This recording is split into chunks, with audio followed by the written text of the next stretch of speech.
অনেক দিন পর ঠাকুর প্রসাদ খাওয়ার সৌভাগ্য হলো, তাই আমরা দুপুরবেলা বেরিয়ে পড়েছি, সবাই মিলে ঠাকুর প্রসাদ খেতে যাচ্ছি। মাঝে সাঝে ঠাকুর প্রসাদ খেলে খুবই মনটা ভালো হয়ে যায়। এই ঠাকুর প্রসাদ খাওয়ার নিমন্ত্রণ পড়েছিলাম বাড়ির সামনেই। ঠাকুর প্রসাদ খেতে তো খুবই ভালো লাগে, কিন্তু যেতে ভালো লাগে না, যে গরম পড়েছে আজকে, সূর্য মামা তাপ দিয়েছে। সবাই মিলে যাচ্ছি তো খুবই হাসি খুশি। কাল থেকে মনটা খারাপ ছিল, তাই ঠাকুর প্রসাদ খাওয়ার নিমন্ত্রণ পড়েছে, মনটা ভালো হয়ে গেছে। আজকে ঠাকুর প্রসাদে কী কী হয়েছে তোমাদের সঙ্গে একটু শেয়ার করি। তার আগে বলে রাখি, ভিডিওটা দেখে সাবস্ক্রাইব করতে ভুলো না কিন্তু।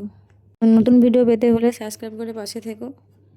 বলাই হলো না ঠাকুর প্রসাদে কী কী ছিল। এদিকে ছিল আলু ভাজার ডাল, কলা ছেঁচকি, পটল তরকারি, বৈতাল ঘন্ট আর ফুলকপি আর পনির দিয়ে একটা তরকারি।